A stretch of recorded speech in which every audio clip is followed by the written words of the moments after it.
Tetris? Tetris. Tetris. Tetris. Tetris. It's the perfect game. This is Henk Rogers. I'm a computer game designer turned entrepreneur. I wrote the first role-playing game in Japan, had a publishing company, found Tetris to publish, and chased the Tetris rights upstream all the way to the Soviet Union, Moscow, where I met my friend Alexey Pajitnov, the creator of the game. We became partners, and we've been partners in crime ever since. Awesome. And you, Alexey?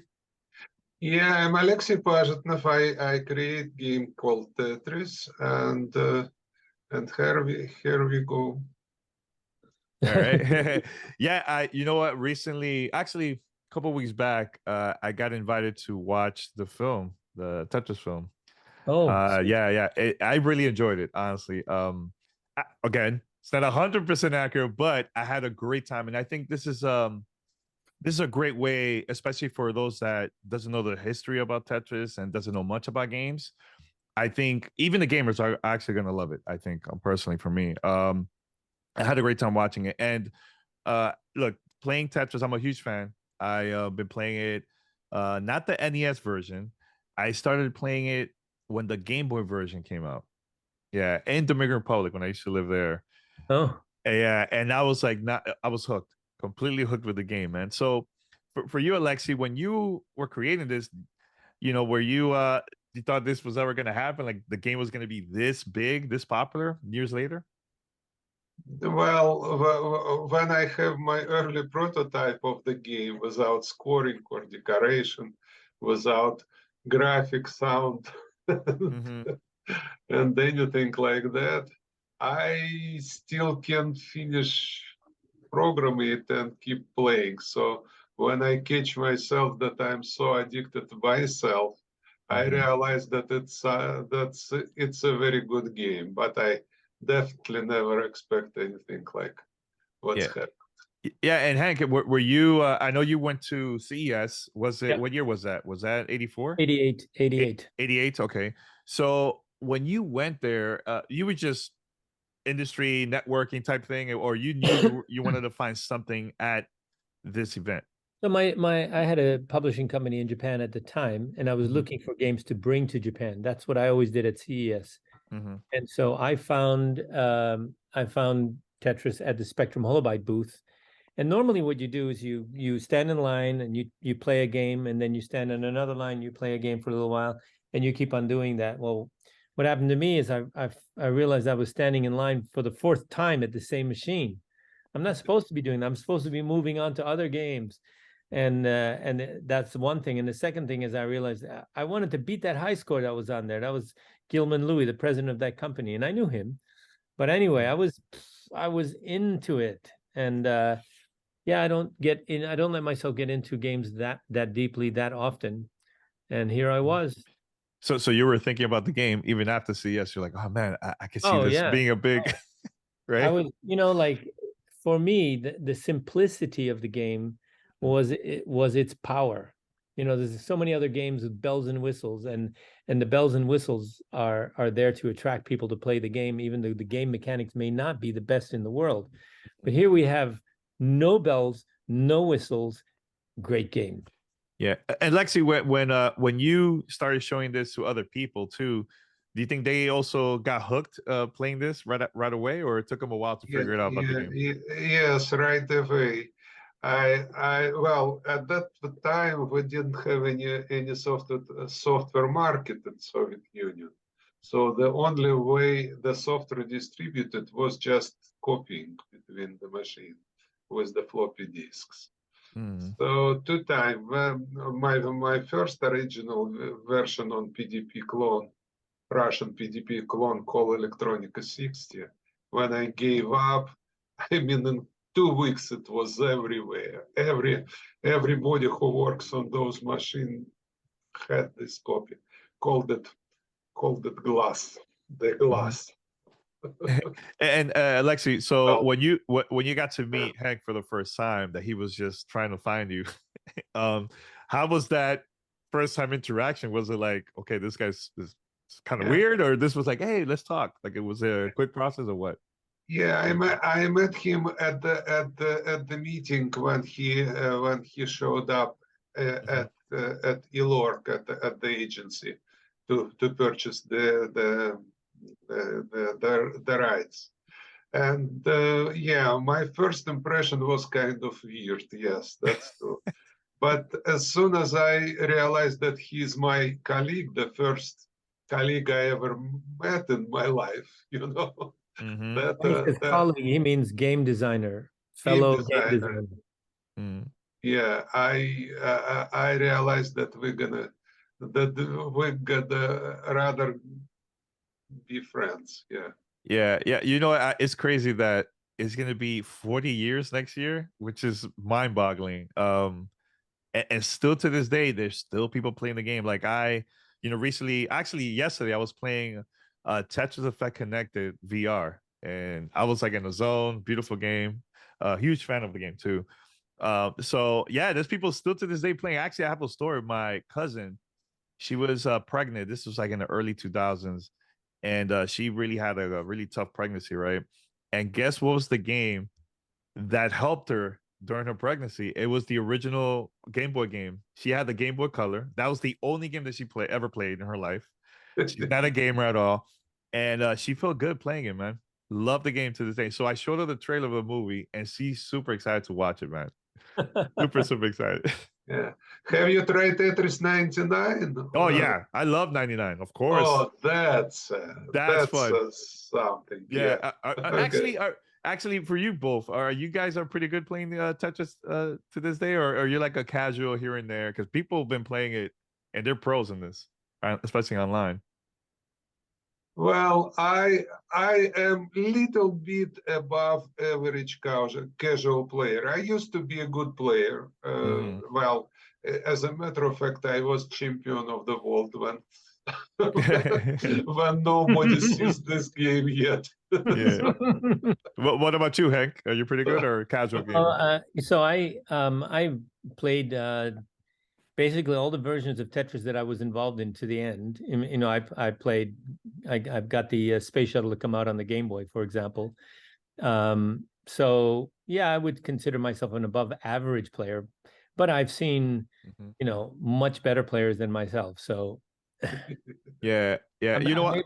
I may be in the top 10%, but I'm not near the top 1%. Yeah. You know what? I was gonna ask both of you, like, how was the process of come up, with a film, and how this came about? Was this something that a production company approached you guys, or you guys talked to a couple of companies to see that so what happened was there was a I think, and I don't know this for a fact, but there was a documentary called From Russia with Love made by BBC way back when. Somebody saw that and said, hey, this would make a good movie because these are interesting characters. All the main characters in the movie, like Belikov, Stein, myself, Alexey, we were all in that documentary. It was very well done. So somebody then approached me or Tetris and optioned my life story or my Tetris story, and that's where it started. And then they got Alexey involved, and then anyway, it blossomed. And that was quite a long time ago. It was like, I don't know, how long ago was that meeting that we had? About 9 years ago. Yeah, it was Brad Ratner's outfit, and Brad Ratner is the guy who went down with the Me Too movement. And at that time, I remember we had the writer Noah Pink, who's still the writer. The director that they were trying to convince to do the movie and who was in the room was Ron Howard. Ron Howard was being asked about this, and they were asking me, who do you want to play you? And I remember saying, I'll Johnny Depp. And he said, oh no, too old. And I said, well, how about Keanu Reeves? No, too old. Like, you need somebody young. Need somebody young. And then Brad Ratner went down, and the option floated around and was picked up by Apple and the people who made the movie. So then it was revived. They sent us the script, and Alexey and I spent spent many evenings working on the script. And at the end of the day, the bits that we could change were the bits that made it really feel like the Soviet Union. Because it's hard for people who've never been to the Soviet Union to imagine what that's like. So while a lot of this stuff was made up, the feeling of what it was like in the Soviet Union, that was pretty good. Alexa, what about you? Like, working on this Yeah, yeah. go ahead. Well, I was originally I was pretty skeptical because our life is kind of serious stuff, and to show it for entertainment, I understand that it will be lots of suffering. But somehow we decide to really fight for the truth, at least fiction truth, what I mean. So we try to take away all the stuff which had no chance to happen at this time and this circumstance. And we did a pretty good job. So we really put a lot of our efforts into the script. And surprisingly, movie is good. I like it. Yeah, it's awesome. I'm telling you, I was like really into this in the movie theater watching this, eating my popcorn. I'm like, oh, this is good. So yeah, I was gonna ask you, Leslie, like which part of the movies you felt like it was very important besides the Soviet Union. Was there any other stuff that you felt like it was very important for people to know that be part of the movie?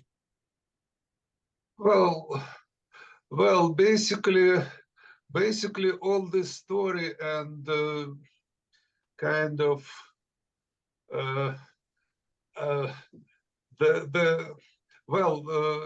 it's very fresh. We didn't see any movie about computer games yet, and that's a very very fresh kind of wind into these narratives. So that's what I think very important for us to introduce. You know which part for me, no spoilers, but this everybody knows about this anyway. It's part of the story. But the part that I felt like it was very important to learn also how you guys approached Nintendo and presented the game for the first time. I think that was one of my highlights because of course that was like my first Tetris game. So seeing that, I was like, okay, this is pretty cool. This is up there, man. That moment, Game Boy came out in Japan in '88.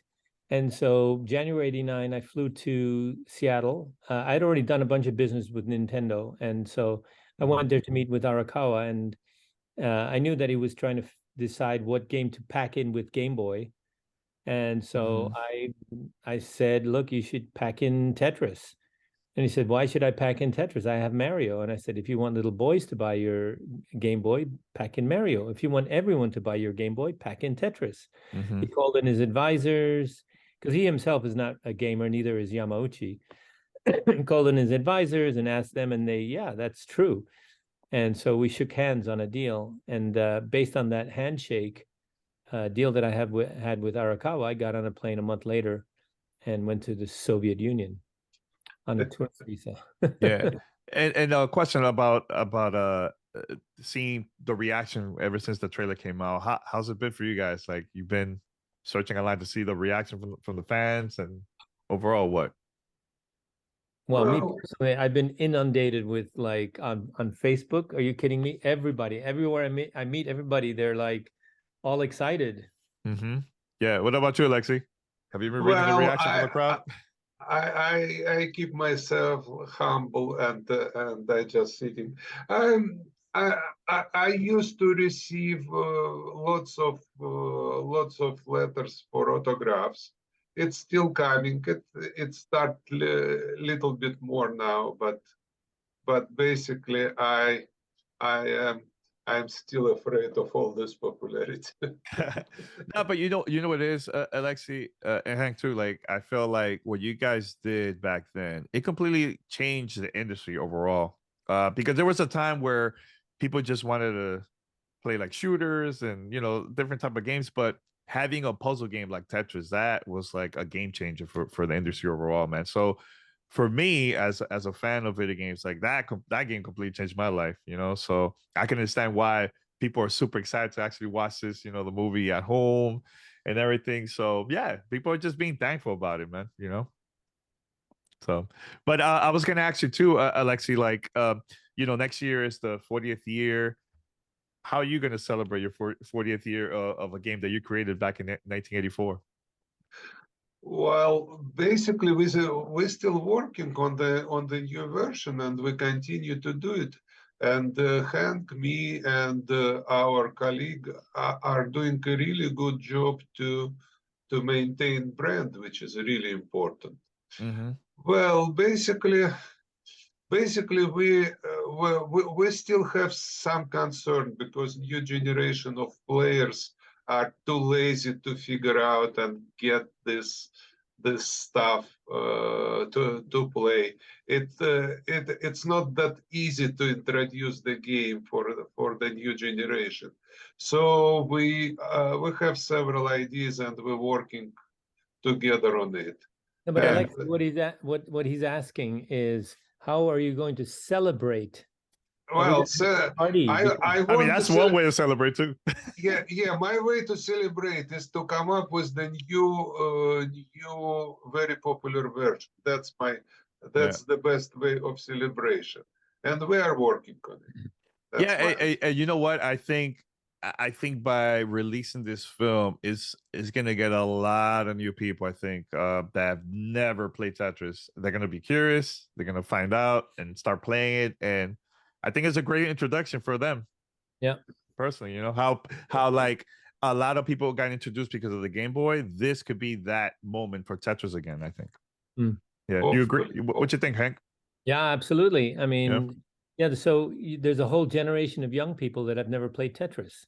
Mm-hmm. The platforms have changed so much, and it's shifted from being something that you play on a device with buttons to being a game that you play on a device which has, I don't know, it doesn't have buttons anymore, and that's a little complicated or a little difference from the way it used to be. Mm-hmm. But yeah, I think that we will have a revival, absolutely, of Tetris coming forward. I have ideas. I think that Tetris really hasn't blossomed as an esport yet. It's up there, though. I think it's up there, personally. It is, but it isn't. Like if you look at sports like baseball and basketball, they were all like games 100 years ago that people played as hobbies. And today there are professional players that earn millions of dollars playing those games. Esports is going to be the same. And the issue with esports is most games don't last that long. They come in and then they go out, and they come in and they go out. And Tetris is the first game that has actually withstood the test of time. And so it's a game that you could get better at and better at and better at, and we can like tweak it to make sure it stays more interesting and becomes more of a spectator sport. We can do all of those things, and that's part of Tetris that hasn't been really developed yet. Mm-hmm.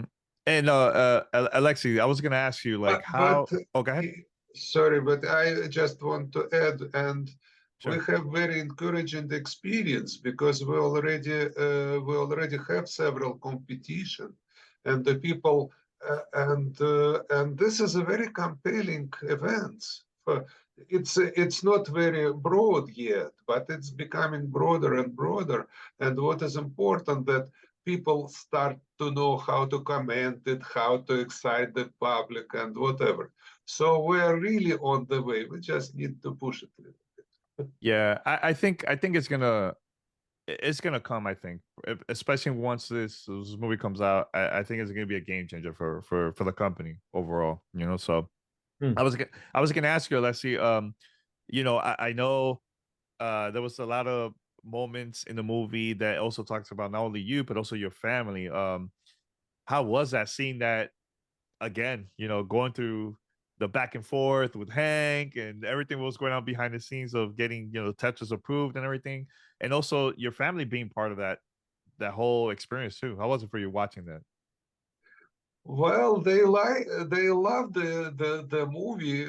Of course, it was rather reconstruction of some events than something that's something they could remember. But basically that's they are very positive about it.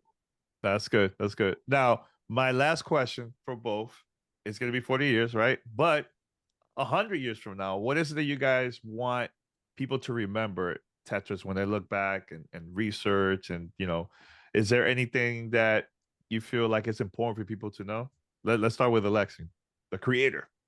Well, I see no reason why it won't be still popular in 100 years. So the software, the hardware changed, the software changed, but our brains are, I would say, basically they are same as we have 40 years ago, and basically I don't see why this game wouldn't be popular in 100 years.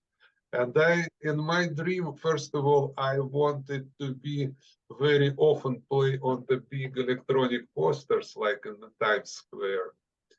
That's that's what I see happen. I think you should definitely make that happen. Let's make that happen. Are you kidding me? That will be an iconic moment, I think, if you guys could pull that off. Yeah. Yeah. So, So for me, the difference between Tetris and all the other games is that 100 years from now, the other games will look like they're ancient games, because the characters and the graphics and the sound and everything associated with it will be, out of fashion by 100 years. But basic geometry, is never going to go out of fashion. It is eternal. Yes, that's true. It's eternal. So the basic shapes and the basic gameplay and all that. And then on top of that, it's the fact that the game is not destructive. You're not killing anything. You're basically, and I look at it as a construction game, because what you're doing is you're constructing lines. And then once you've constructed that line, it goes somewhere, becomes part of something, but you're constructing lines of blocks. And so it's a constructive game rather than a destructive game. And there's so many destructive games out there, and they're all going to go out of fashion, but the constructive game will still be there. Yeah, agreed. I just want to say it's been an honor to have you guys. Again, I'm a huge fan of the game, and I can't wait for the official film to release very, very soon. And yeah, you can watch it on Apple TV, right? Apple TV Plus. Apple TV Plus. Got to make that correction there. And yeah, congratulations, and good luck with everything, guys. It was all right. Thank you, Thanks for having us. Take care. Yeah, take care.